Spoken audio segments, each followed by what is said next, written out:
I give the floor to the distinguished representative of Russian Federation.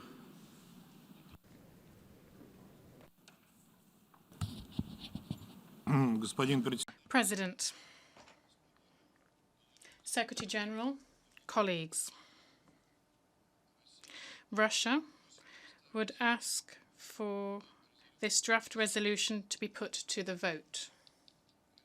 And we call on you not to support this draft.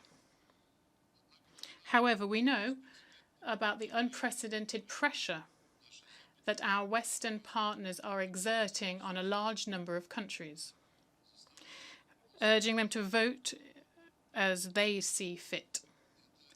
This is not something even that we can call pressure. It was open and cynical threats, and we know about it. This document will not allow us to end military activities. On the contrary, it could embolden Kiev radicals and nationalists to continue to determine the policy of their country at any price, holding peaceful civilians hostage, but not in the figurative sense of the term, but in the literal sense of it. Now, that is what is happening in a series of cities in Ukraine where people are being used as human shields. Today, we've learned that in the Ukrainian military are not allowing citizens of Mariupol to leave the city. They are keeping them there, including women and children there in one of the schools in Mariupol, and forcing them, turning back all civilians who are trying to leave the city along humanitarian corridors. We also know about planned nationalist battalions who are planning provocations, which they have been preparing with the participation of civilians, so that then they can accuse Russia of having carried them out. Running against norms of international humanitarian law, and military hardware is being placed in residential areas, as well as rocket launchers and artillery. Today, we will provide examples of this to the UN leadership, who are still asserting that they don't have this kind of evidence, although videos taken by Ukrainian citizens are freely available on the internet. Responsibility for this fully lies with the Ukrainian authorities, much like for the irresponsible and criminal distribution of weapons to anyone who wants one, including those who have been released from prison.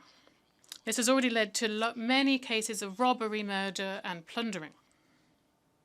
Colleagues, your refusal to support today's draft resolution as a vote for a peaceful Ukraine free from radicalism and neo-Nazism, living in peace with its neighbours, and refusing to be managed from outside. This was the aim of our special military operation, who the sponsors of this resolution tried to present as aggression. We heard from the Ukrainian representative words about Nazism, but he didn't mention the rampant neo-Nazism in Ukraine itself, and the rampant neo-Nazis and neo-nationalist radical organizations, about torch-lit processions and those who support Hitler.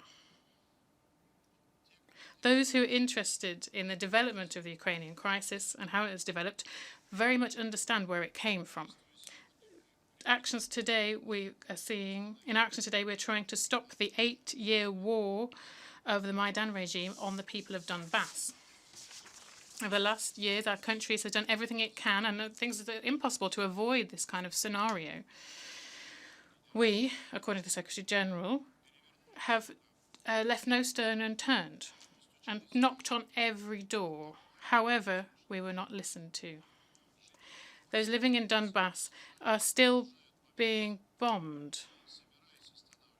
They don't plan on stopping at 14,000 victims, the vast majority of which are living in the LPR and DPR, were living in the LPR and DPR. The aim of our special operation is announced on the basis of Article 51 of the UN Charter and will be achieved. However, we are not carrying out strikes on civilian facilities and civilians. Don't believe the large number of fakes spread around the internet on this. These fakes have only are distributed like biscuits at operation centres, special operations of Ukraine, and this centre was destroyed. A peaceful scenario for Ukraine could happen if the radicals concern about preserving civilian lives in their country and rather than hiding behind them.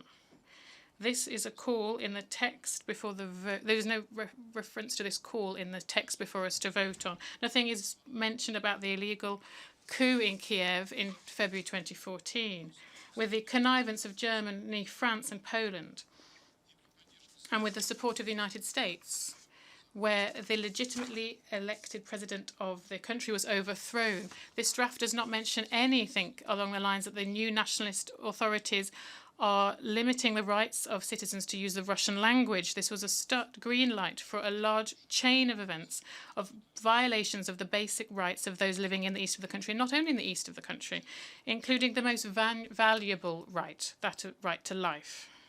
Many of you don't want to hear about this, about the tragedies happening in Ukraine after the Maidan coup in 2014.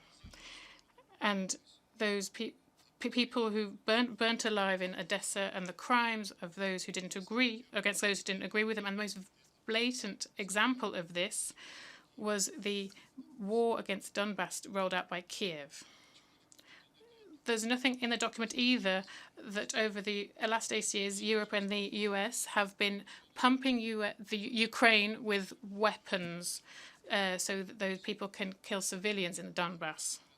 And the loyal authorities in Kiev are fully ignoring the Minsk agreements and sabotaging Security Council Resolution 2202. Finally, this draft is a clear attempt of those who, over the last decades, have committed huge numbers of aggressions, illegal and international law, as well as coups, one of which indeed was the Maidan coup in Ukraine. They present themselves as champions of international law. Thank you. I thank the distinguished representative of the Russian Federation